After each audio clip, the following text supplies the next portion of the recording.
মহাদিনে তোমার প্রতিবেশী করে নিও মালিক, তুমি জান্নাতে তোমার পাশে আমায় একটি ঘর বানিয়ে দিও, একটি ঘর বানিয়ে দিও। পড়েন আমিন। এজন্য আমরা জাহান্নামে যেতে চাই না, আমরা কই যেতে চাই? এখানে যেমনি আমরা একত্রিত হলাম, আল্লাহ জান্নাতেও আমাদেরকে একসাথে থাকার তৌফিক দিও, আমরা পড়ি আমিন। তাহলে আল্লাহ ছাড় দেয় কি দেয় না? ফেরাউনরে আল্লাহ ছেড়ে দিছিল? দেয় নাই। এই ফেরাউনের লাশটা আমি নিজে দেখে এসেছি, শুটকি হয়ে আছে, একটা শুটকি মানুষ হুমকি ধামকে দিত মিশরে, আমি বড় রব এই বলে চিৎকার করত, কিন্তু তার সব শক্তিটারও শেষ করে দিল কে? নমরুদকেও আল্লাহ ছেড়ে দেয় নাই, ছেড়ে দিছে? কথা বলেন। আল্লাহ নমরুদকে কোনো কামান দিয়ে, তলোয়ার দিয়ে, ফেরেশতা বাহিনী দিয়ে মারে নাই, নমরুদকে মেরেছে আল্লাহ ল্যাংড়া মশা দিয়ে। ওই আল্লাহর শক্তি আগের মতো আছে না নাই? ওই আল্লাহর ক্ষমতা আগের মতো আছে না নাই?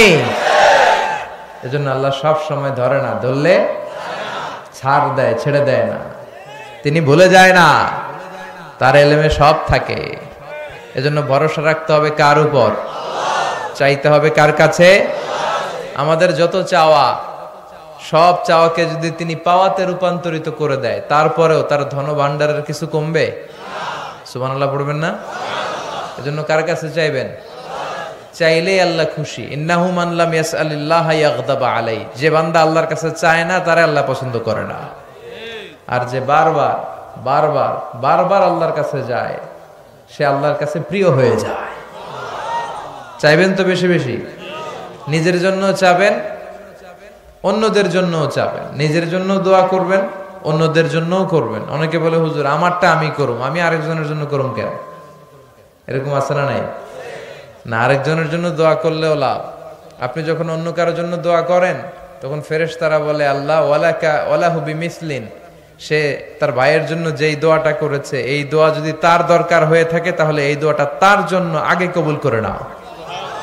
আপনি দোয়া করলেন আল্লাহ আমার ভাইরে তুমি মাফ করো, ফেরেশতারা বলবে আল্লাহ যিনি দোয়া করতেছে আগে তারে মাফ করো। আপনি দোয়া করলেন আল্লাহ আমার বোন অসুস্থ, সুস্থ করো, ফেরেশতারা বলবে আল্লাহ যিনি দোয়া করতেছে ওনার যদি কোনো অসুস্থতা থাকে আগে তারে সুস্থতা দিয়ে দাও। তাহলে অন্যের জন্য দোয়া করলে লাভ আছে না নাই? আমরা অনেকে অন্যের ভালোটা দেখতে পারি না, আছে না নাই? খালি নিজেকে নিয়ে ব্যস্ত, কেউ যাতে আমার চেয়ে আগাতে না পারে, কিভাবে ওরে নিচের দিকে নামানো যায়, এরকম টেন্ডেন্সি আছে না নাই? মনে রাখবেন, অন্যের জন্য গর্ত খুললে ওই গর্তে আপনাকে আগে পড়তে হবে। আমাদের অনেকের এরকম মানসিকতা, অন্যের ভালো, অন্যের উন্নতি, ডেভেলপমেন্ট আমরা সহ্য করতে পারি না। এজন্য আমাদের বাংলাদেশের জাতীয় খেলা হাডুডু। জাতীয় খেলার নাম খেলেননি আপনারা? কেউ সামনে যাইতে চাইলে ওর ঠ্যাং ধরে পিছনে নামাইতে হয়। কথা বলেন। কেউ যাতে উপরের দিকে উঠতে না পারে, উঠলে ওরা ধরে নামা। হাডুডু খেলায় যেমনি কেউ সামনে যেতে চাইলে টেনে হিচড়ে সবাই পেছনে নামায়। তো এটা যেন আমরা না করি, আমরা যেন আল্লাহর উপর ভরসা রাখতে পারি। আল্লাহ তুমি তৌফিক দাও। আরো জোরে পড়ছি আমিন। আমরা এখন যে বইটা থেকে কয়েক মিনিট কথা শুনবো, বইটার নাম সবাই বলেন। আরো জোরে। এই বইটার ভিতরে কোনো ভুল আছে? সন্দেহ আছে? সংশয় আছে?